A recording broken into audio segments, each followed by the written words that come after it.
नमस्कार दोस्तों, मैं राजेश कुमार आज की क्लासेज में आपका हार्दिक स्वागत है। हम राजस्थान के भूगोल विषय पे चर्चा कर रहे थे और हमने देखो राजस्थान के भूगोल भी देख लिया था। अंतर्राष्ट्रीय और अंतर्राज्यीय सीमाएं देख ली थी दोनों। और देखो अंतर्राष्ट्रीय और अंतर्राज्यीय सीमाओं में मैंने बता दिया था कितना।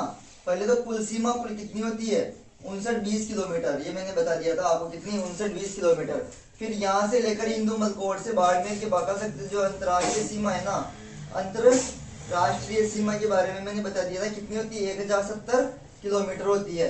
और अंतर्राज्यीय सीमा यहाँ से लेकर यहाँ तक ये कितनी होती है, इसमें से ये घटा के देख लो तो भी आ जाएगा 50 किलोमीटर। कितना आ जाएगा 50 किलोमीटर आ जाएगा। इसके बारे में हमने चर्चा कर ली थी। अब देखो आज मैं बताऊंगा आपको राजस्थान की स्थिति सूर्य के सापेक्ष। क्या राजस्थान की स्थिति सूर्य के सापेक्ष, सूर्य के सापेक्ष राजस्थान की स्थिति। वीडियो को अंत तक जरूर देखना, इसमें से क्वेश्चन बनते हैं बार बार। टॉपिक में से बहुत इंपॉर्टेंट टॉपिक है सूर्य के सापेक्ष राजस्थान की स्थिति। इसमें आएगी अपने देखो जैसे पहली एक तो आएगी क्या, पृथ्वी की गतियां। सूर्य के सापेक्ष राजस्थान की स्थिति देखने के लिए हमें देखना पड़ेगा क्या, पृथ्वी की गतियां। पृथ्वी की गतियां देखो सूर्य के सापेक्ष जो राजस्थान की स्थिति देखेंगे ना हम, तो उसके बारे में हमें सर्वप्रथम देखना पड़ेगा राजस्थान में जो पृथ्वी की गतियां क्या क्या है। देखो ये दो प्रकार की गतियां होती है। पृथ्वी की गतियां क्या क्या कितने प्रकार की होती है, दो प्रकार की होती है। एक तो होती है देखो परिभ्रमण गति, परिभ्रमण गति पहली गति क्या हो गई परिभ्रमण गति। और एक हो जाएगी आपकी परिक्रमण गति। परिक्रमण गति देखो पृथ्वी के सापेक्ष मतलब सूर्य के सापेक्ष राजस्थान की स्थिति ज्ञात करनी है अपने को। और इसमें देखना क्या है, पृथ्वी की गतियां देखनी है। पृथ्वी की गतियां दो प्रकार से होती है। देखो पहली तो होती है परिभ्रमण गति और एक होती है परिक्रमण गति। देखो परिभ्रमण गति के बारे में बताता हूं आपको। परिभ्रमण क्या होता है, मतलब देखो जैसे अपने स्थान पे परिभ्रमण करना, अपने स्थान पर परिभ्रमण करना। और परिक्रमण क्या होता है, चारों ओर घूम के आना। मतलब जैसे पृथ्वी के चारों ओर चक्कर लगा रहा है ना इस प्रकार से सूर्य, तो क्या हो जाएगा इस प्रकार से परिक्रमण गति तो हो जाएगी पूरी चारों ओर घूम के आना। और परिभ्रमण गति हो जाएगी अपनी अक्ष पर घूमना। अपनी अक्ष पर घूमना तो क्या हो जाएगा परिभ्रमण, और चारों ओर गति करके आना क्या कहलाता है परिक्रमण गति। देखो तो पृथ्वी की गतियों के बारे में चर्चा करेंगे। पहली गति पढ़ेंगे हम परिभ्रमण गति। परिभ्रमण गति देखो पहली गति के बारे में पढ़ेंगे परिभ्रमण गति। इसको किन किन नामों से जाना जाता है ये भी लिखवा देता हूं मैं। परिभ्रमण गति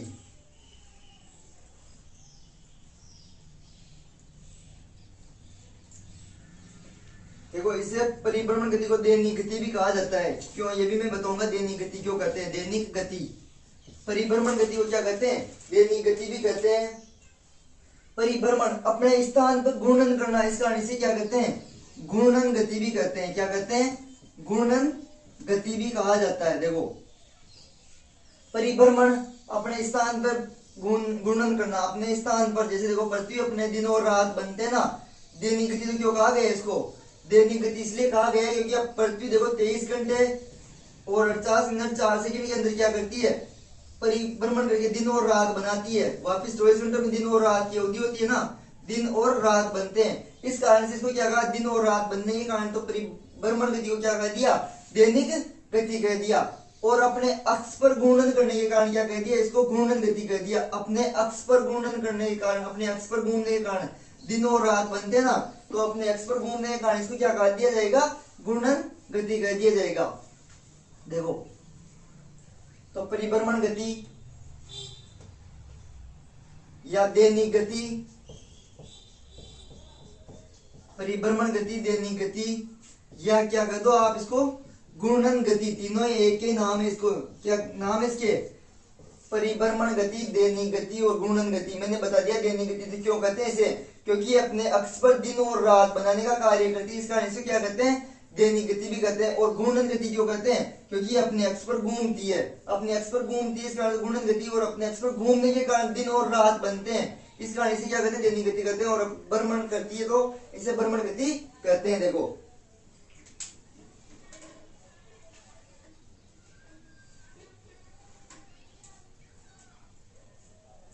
परिभ्रमण किसे कहते हैं, पृथ्वी का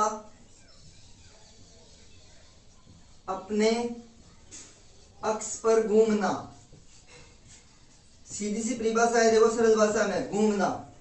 पृथ्वी का अपने अक्ष पर घूमना क्या कहलाता है, परिभ्रमण कहलाता है। पृथ्वी का अपने अक्ष पर घूमना क्या कहलाता है, परिभ्रमण कहलाता है। फैक्ट टू फैक्ट लिखते जाओ आप, पृथ्वी का अपने अक्ष पर घूमना क्या कहलाता है, परिभ्रमण कहलाता है। पृथ्वी अपने अक्ष पर, पृथ्वी अपने अक्ष पर पश्चिम से पूर्व दिशा में घूमती है। पश्चिम से पूर्व दिशा में घूमती है। देखो क्या, पृथ्वी अपने अक्ष पर पश्चिम से पूर्व दिशा में घूमती है। अगर ये आप कंफ्यूज हो ना इसको, क्या पृथ्वी अपने अक्ष पर आप भूल जाओ, जैसे मान लो पश्चिम से पूर्व घूमती है, पश्चिम से पूर्व घूमती है, पूर्व से पश्चिम घूमती है। देखो तो पृथ्वी अपने अक्ष पर कहां से घूमती है, पश्चिम से पूर्व दिशा में घूमती है। इसकी ट्रिक लिख लो आप, पप्पू की तरह। क्या पप्पू यानी पश्चिम से क्या पूर्व, प से पश्चिम और पू से पूर्व हो जाएगा। तो पृथ्वी अपने अक्ष पर किस दिशा में घूमती है, पश्चिम से पूर्व घूमती है, पप्पू की तरह। यानी ट्रिक क्या रह जाएगी, पप्पू यानी प से पश्चिम और पू से पूर्व दिशा हो जाएगी। तो पश्चिम से पूर्व पृथ्वी अपनी दिशा पर घूमती है।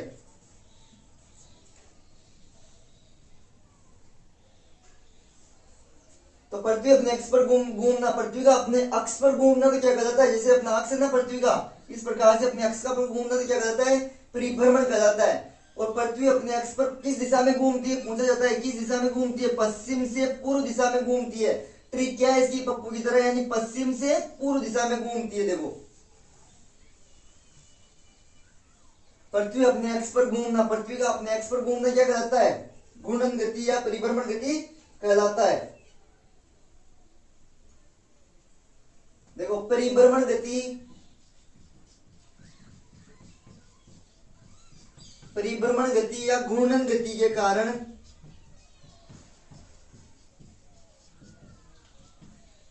परिभ्रमण गति या घूर्णन गति के कारण पृथ्वी पर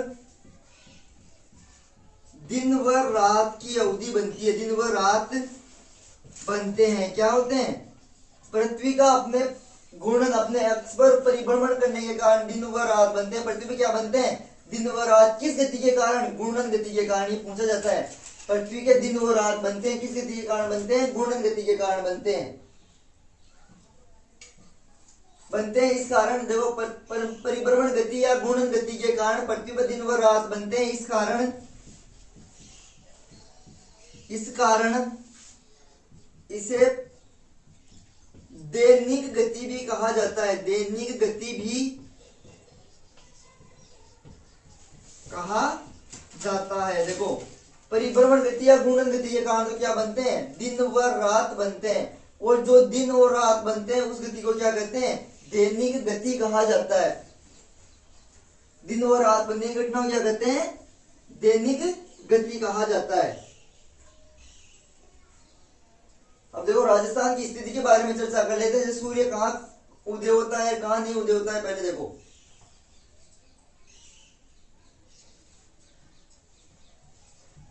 सबसे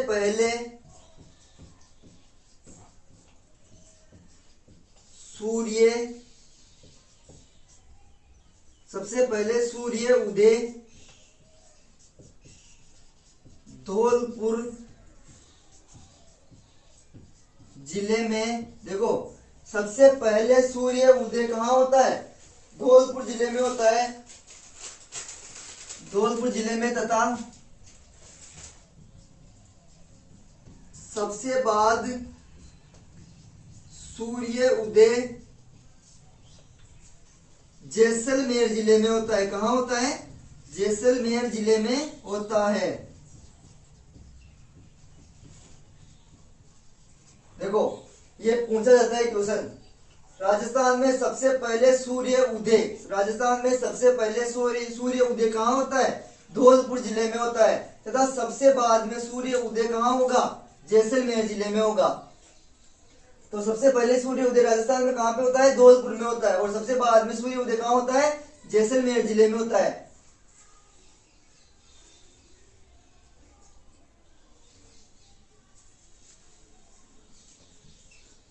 राजस्थान में सर्वप्रथम सूर्योदय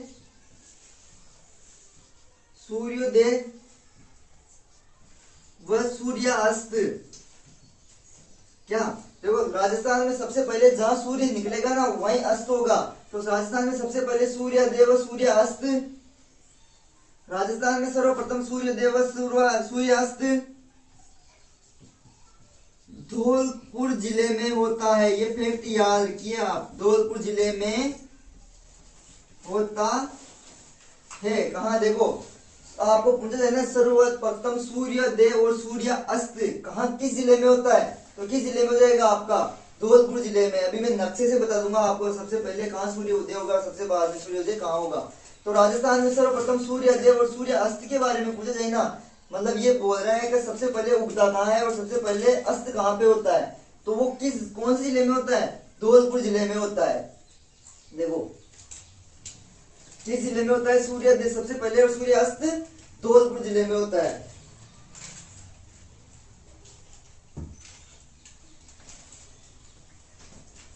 जबकि सबसे बाद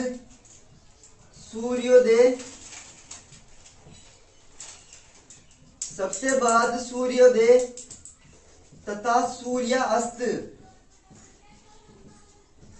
सबसे बाद सूर्यास्त व सूर्योदय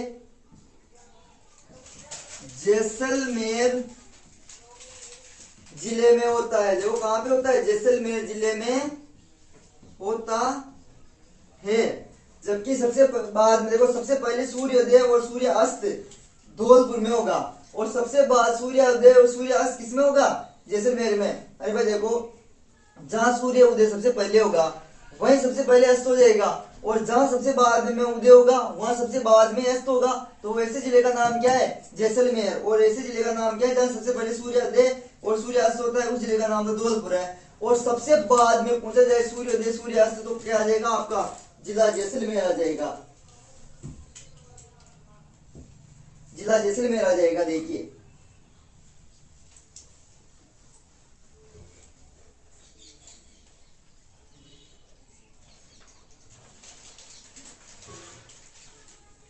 अगर आपको सूर्योदय सबसे पहले पूछा जाए ना, अगर सूर्योदय सबसे पहले जैसे होता है सूर्योदय और सूर्यास्त तो क्या लिखोगे आप? सूर्यास्त। धौलपुर जिला आ जाएगा।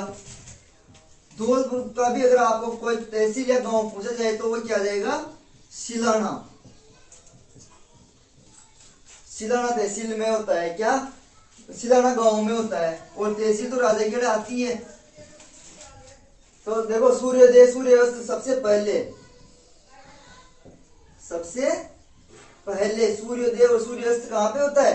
धौलपुर के। अगर गांव पूछा जाए तो क्या जाएगा? सिलाना गांव आ जाएगा। और सबसे बाद में हो रहा है जैसलमेर में। देखो मैं नक्शे से बता देता हूं आपको कैसे। जैसे देखो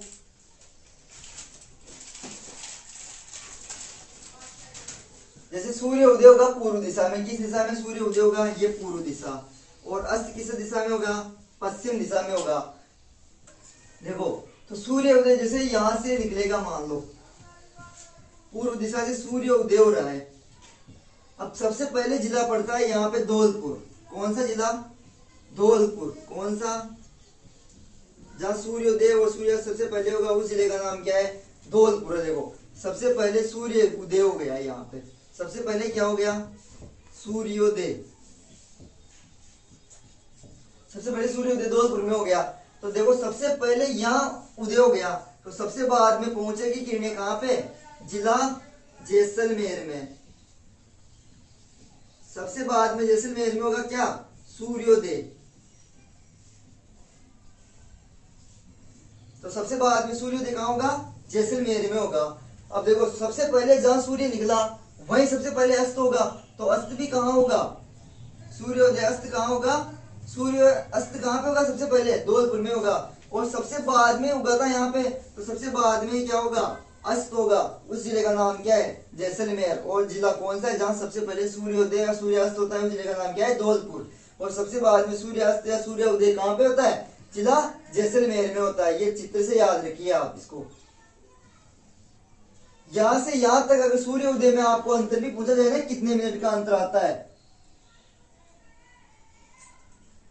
तो देखो कितने मिनट का अंतर आ जाता है सूर्योदय धौलपुर से लेकर जैसलमेर तक पहुंचने में। यहाँ आपके कुल मैंने बताया था देशांतरों में अंतर कितना बताया था, जैसे अंतर निकालो, जैसे 78 डिग्री 17 मिनट था इधर, है ना, 69 डिग्री 30 मिनट से 78 17 था। ये देशांतरी विस्तार था आपका, क्या था, देशांतरीय विस्तार था आपका। तो देखो धौलपुर में सबसे पहले होगा, जैसलमेर में बाद में होगा। तो इसके मध्य में आपको ये अंतर पूछा जाता है कि कितने मिनट का अंतर आता है जैसलमेर में और धौलपुर में सूर्योदय में। तो देखो देशांतरी अंतर को घटाओ आप, देशांतरी अंतर को घटाओगे ना, तो यहाँ पे लगभग आपके पास आ जाएगा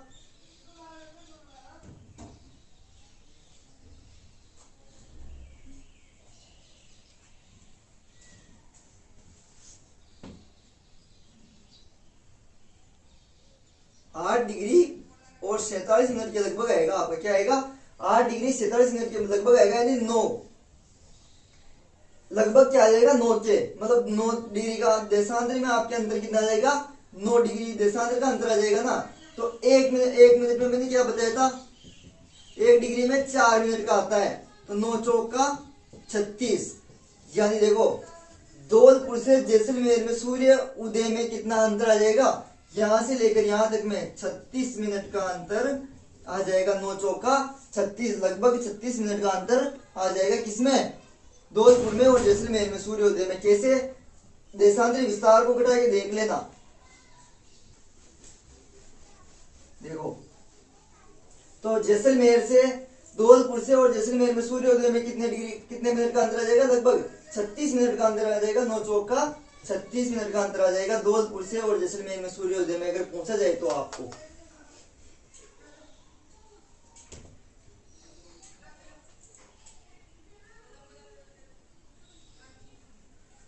देखो राजस्थान में दिन व रात की अवधि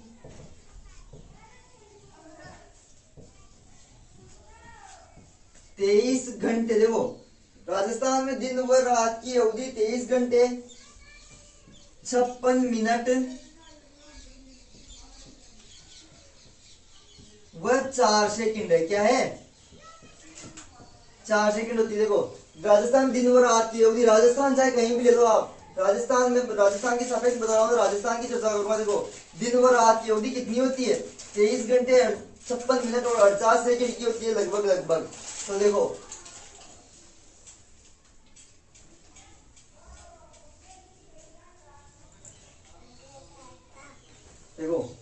तो राजस्थान में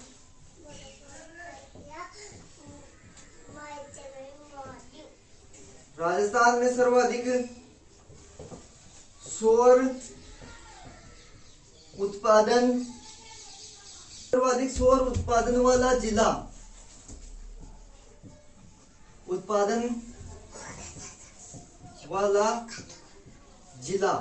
राजस्थान में सर्वाधिक सौर उत्पादन वाला जिला जोधपुर है। क्या है, जोधपुर है। देखो ये इंपॉर्टेंट है, बहुत ही इंपॉर्टेंट आने वाला है, आप ध्यान से देखिए इसे।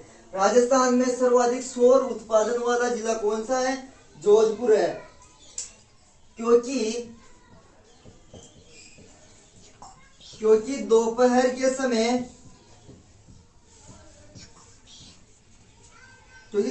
समय सूर्य जोधपुर में लंबवत या सीधा चमकता है। क्या, लंबवत या सीधा चमकता है। देखो राजस्थान में सर्वाधिक सौर उत्पादन वाला जिला पूछा जाए आपको तो कौन सा है भैया? जोधपुर है। राजस्थान में सर्वाधिक सौर उत्पादन वाला जिला जोधपुर है। क्योंकि क्या देखो, दोपहर के समय जो सूर्य होता है ना, जोधपुर में लंबवत या सीधा चमकता है। कैसे? अभी मैं चित्र से बताऊंगा आपको कैसे चमकता है। देखो, तो राजस्थान में सर्वाधिक सूर्य सौर ऊर्जा उत्पादन वाला जिला कौन सा है? जोधपुर है। क्यों है? क्योंकि दोपहर के समय सूर्य जोधपुर में लंबवत चमकता है या सीधा चमकता है। इस कारण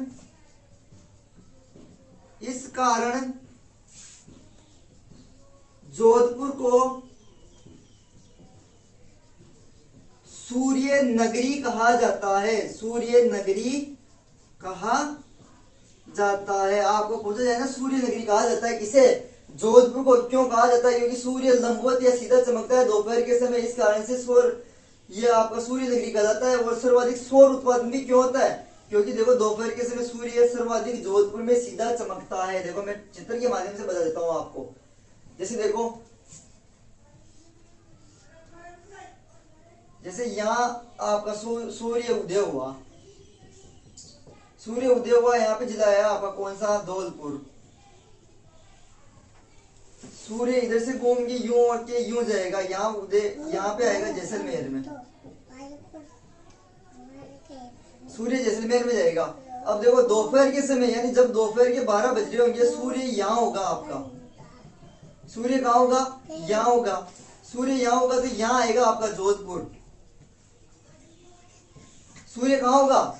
देखो दोपहर के समय सूर्य जोधपुर में सर्वाधिक चमकेगा ना, सीधा चमकेगा एकदम, यहाँ लंबवत चमकेगा। जोधपुर जैसे यूं है तो सूर्य क्यों से, जैसे जोधपुर ये है ना, तो इसके लंबवत सूर्य चमकेगा जोधपुर में। इस कारण से सर्वाधिक सौर उत्पादन वाला जिला कौन सा जाएगा? आपका जोधपुर आ जाएगा। क्यों? क्योंकि देखो सूर्य जैसे दोपहर के समय जोधपुर में क्या होगा? सीधा या लंबवत चमकेगा। इस कारण से सर्वाधिक सौर उत्पादन वाला जिला कौन सा जाएगा? मैंने बताया आपको, देखो जोधपुर आ जाएगा। इस कारण से सूर्य नगरी कहा जाता है। किसको? जोधपुर को कहा जाता है, क्योंकि सूर्य सीधा चमकता है, लंबवत चमकता है एकदम जोधपुर में। तो सर्वाधिक सौर किसमें सूर्य सीधा चमकेगा? जोधपुर में। इस कारण से सूर्य उत्पादन मतलब सर्वाधिक सौर ऊर्जा उत्पादन किसमें होगा? जोधपुर में होगा। और सूर्य नगरी किसे कहा जाएगा? जोधपुर को कहा जाएगा, क्योंकि देखो सूर्य लंबवत चमकेगा एकदम। सर्वाधिक सौर उत्पादन वाले जिले, देखो सर्वाधिक राजस्थान में सौर उत्पादन वाले जिले जैसलमेर, बाड़मेर और जोधपुर है। देखो राजस्थान में सर्वाधिक सौर उत्पादन वाले जिले कौन कौन से हैं? जैसलमेर, बाड़मेर और जोधपुर है सर्वाधिक सौर उत्पादन वाले जिले। कौन किससे हैं? जैसलमेर, बाड़मेर, जोधपुर है। इस कारण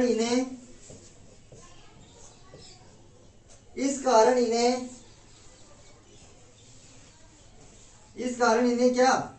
सौर ऊर्जा हब। देखो राजस्थान में सर्वाधिक सौर उत्पादन वाले जिले कौन कौन से आ गए? 3 जिले। यही देखो, इसके साथ में आप ऐसे याद रखो, जैसे देखो यह सूर्य लंबवत चमक रहा है, यह आ जाएगा आपका जोधपुर जिला। जोधपुर के पास में सीमा लगेगी किसकी? जैसलमेर की। जैसलमेर के पास में सीमा लगेगी किसकी? बाड़मेर की। इस कारण से इस क्षेत्र में सर्वाधिक क्या होगा? सौर उत्पादन होगा। सौर उत्पादन वाले जिले कौन कौन से आ जाएंगे? एक तो आपका जैसलमेर, नीचे बाड़मेर और एक कौन सा आ जाएगा? जोधपुर आ जाएगा। इस कारण इन्हें सौर ऊर्जा हब व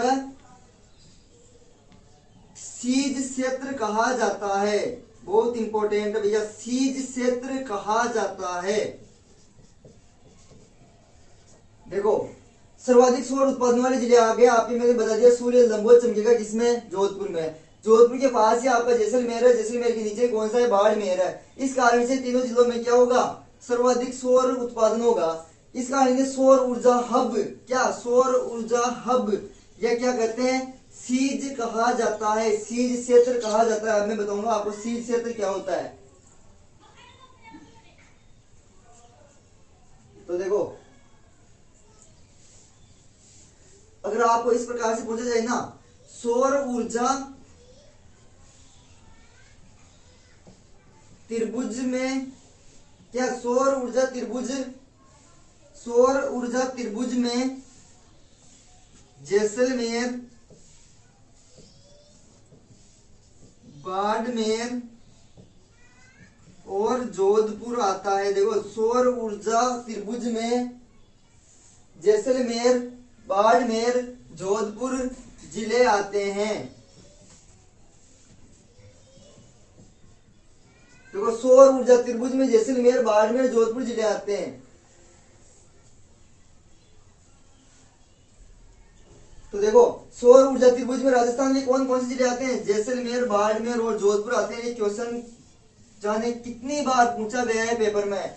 राजस्थान के सौर ऊर्जा त्रिभुज में कौन कौन से जिले आते हैं? जैसलमेर, बाड़मेर और जोधपुर जिले आते हैं। क्यों आते हैं मैंने ये भी कारण बताया है। 2 बजे सूर्य उदय होगा, दोपहर के समय जोधपुर में सर्वाधिक सीधा चमकेगा। सीधा चमकने के कारण जोधपुर के पास में कौन कौन से जिले आते हैं?